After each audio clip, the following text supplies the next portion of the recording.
Hi, welcome back to Classic Guitar Rock. I'm Jeremy with the latest from Planet Crackpot. I want to look at another album that we should all own today. One, I said at the beginning when I started doing these that we'd look at some that are maybe a little less known.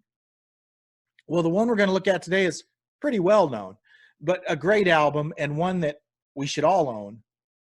And that is the debut album from the Cars.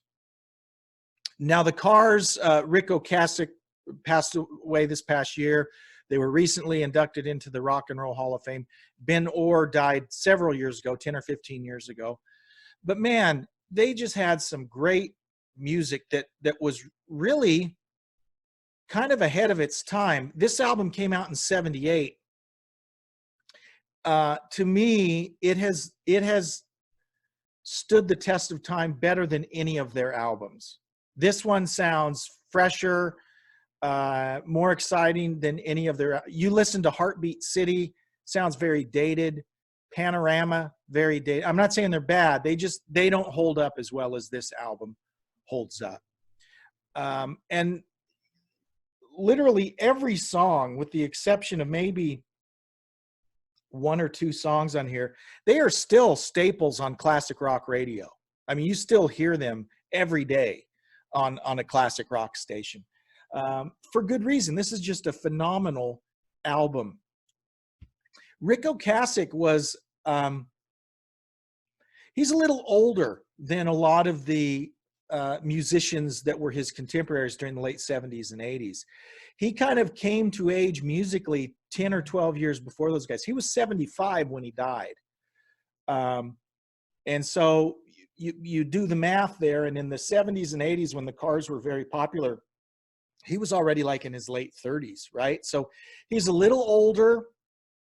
I don't know what that means, other than maybe it just means he had a little different music sensibility or whatever. But whatever the case was, it worked, right? And we tend to think of Ric Ocasek as the Cars. And in fact, I remember there was some controversy back in the early 80s. He did an interview on Rockline, and I remember hearing it live when it was on, that he had said in the press that he was the Cars, right? It was basically, without him, it wasn't the Cars. Well, he was a talented guy for sure, but if you actually go back and look, I think Ben Orr probably, I can't think, I'm thinking at least 50% of their hits were Ben Orr singing, maybe more. You got Elliot Easton, who is just a phenomenal guitar player. To quote Nuno Bettencourt, Elliot Easton never played a wrong note in his life. And that may be true, because if you want to hear just great pop, rock, tasty guitar playing, it's hard to beat Elliot Easton. And this album, man, I mean, just listen to the songs. Good Times Roll, My Best Friend's Girl, Just What I Needed, I'm in Touch with Your World. I'm in Touch with Your World is the crappiest song on the album. It's not saying it's a bad song, but that's how good this album is. That's the weakest song on the album. Don't You Stop. Side two, for my money, may be the best side of an album. Of an ever, maybe. I don't know. I have to think about that. But side two, and remember, this is, guys, records used to have sides, right? So you'd have to play one side and flip them over, right? Well, this whole side, if you remember right, it all fades together, right? It goes from one song right into the next. And listen to this. You're All I've Got Tonight. Great song. Bye Bye Love. Great song. Moving in Stereo. Great song. All Mixed Up. Man, you cannot ask for a better side of an album than side two of the Cars. Just a phenomenal album. Quick little story, not to put a damper on things. I had an opportunity to meet Elliot Easton. And Elliot Easton, guys, for a guy who came to his grew up in the 80s, basically. I graduated high school in 85 and was listening. I had older siblings, so I was kind of into music from a kind of early age, from, the late 70s through the 80s, right? And Elliot Easton was always one of my heroes. I loved the cars. I loved his playing. I had a chance to meet him this would have been 1995, summer of 1995. And at that time, he was playing with Creedence Clearwater Revisited. Okay, I don't know, this may be going way back for some of you, but in the 90s, Stu Cook and Doug Clifford got together and toured as Creedence Clearwater Revisited. They brought a guy in who could sing just like John Fogerty, and they brought in Elliot Easton to play guitars, which I worked at a radio station at the time. I worked at an oldies station here in Spokane, Washington, Oldies 101.1. And I was the evening guy. I worked nights. And I had a chance to go up to the Bonner County Fair. Bonner County is in a beautiful little town called Sandpoint, Idaho, about 60 miles from Spokane. So I had an opportunity. They asked if anyone wanted to do it, and I jumped because I was a huge CCR fan, huge Elliot Easton fan. They needed someone to MC the concert.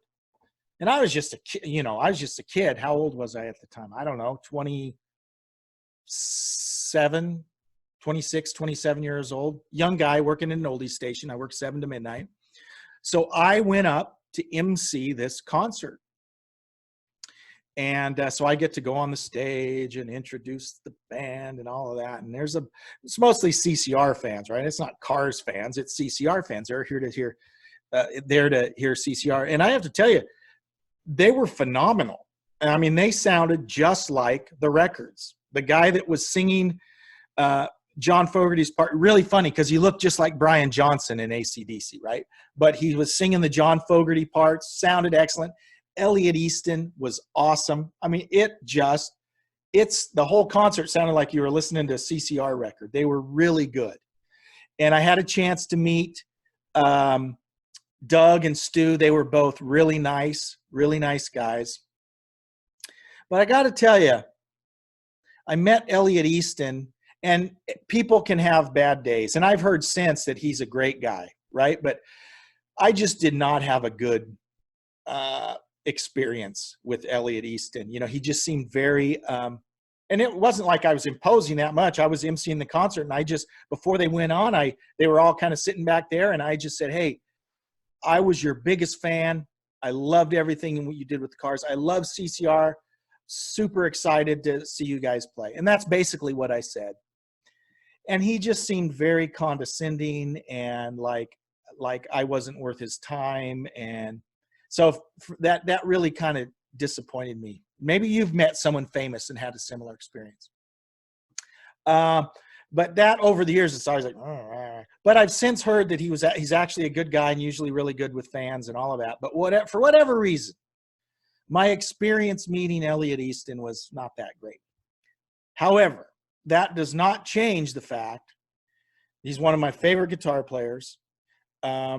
This album is in my top 5 of all time for great albums. And it's one that you should own. Don't let my experience with Elliot Easton sway you, right? You should still own this album. Hopefully I'll meet him again sometime and it will go better. But the Cars debut album, produced by Roy Thomas Baker, who also produced Queen, right? Good producer. The vocals are going to sound good, that sort of thing. Tasty guitar playing, catchy songs, great harmonies. Just a great album. This should definitely be in your classic rock album collection. Thanks for watching. If you haven't subscribed yet, please do so. Thanks and bye-bye.